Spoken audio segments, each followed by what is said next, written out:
Areva, que vous voyez, est en train d'exploiter l'uranium du Niger. Aujourd'hui, en France, 2 ampoules sur 3 sont alimentées par l'uranium du Niger. Et nous n'avons que la poussière. Nous continuons effectivement à végéter dans la pollution.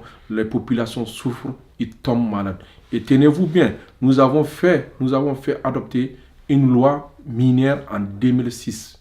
Areva refuse de respecter cette loi. Areva signe jusque-là, ce sont les contrats léonais, les contrats avant indépendance qui continuent à courir au Niger.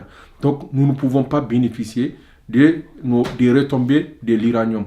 Aujourd'hui, quand un Nigérien, un villageois à côté duquel on exploite l'uranium tombe malade, Areva l'évacue à Niamey. Et à Niamey, nous n'avons pas un dispositif sanitaire qui puisse effectivement régler le problème de ce patient. Mais quand les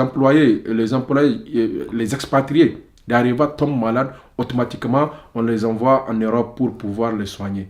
Mais nous continuons à croire que cette situation n'allait pas s'arrêter de cette façon. Nous allons continuer à nous battre au niveau des juridictions pour que, au moins, les citoyens malades puissent trouver des solutions à leur maladie. Et donc, l'environnement, il faut reconnaître que les troupeaux des chameaux, parce que c'est dans une zone désertique, et là où il y a les Touaregs, ils ne vivent que de leurs chameaux. Et aujourd'hui, les chameaux sont décimés par la pollution, l'eau est polluée, l'air est pollué, donc il n'y a plus de solution. Donc nous ne trouvons pas de retombées par rapport à l'exploitation de l'uranium si ce n'est pas la pollution. Qu'est-ce qu'il disait ce nouveau code minier ?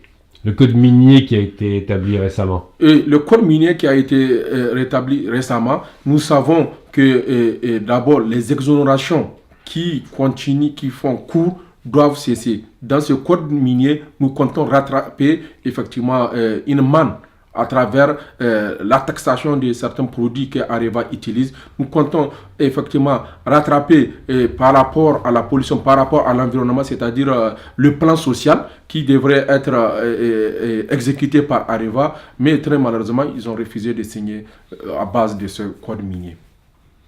Et ils ont refusé de signer le code minier ?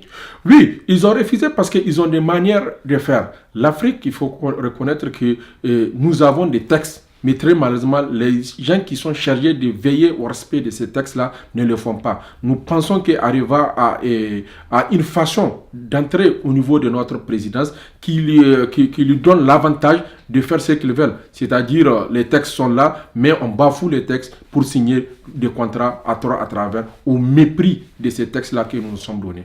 Ils payent des impôts au Niger Relativement, ils payent des impôts, mais c'est insuffisant par rapport à ce qu'ils doivent payer pour le Niger. C'est pour ça que le code qui a été repris veille effectivement que Areva paye ce qu'il doit au Niger.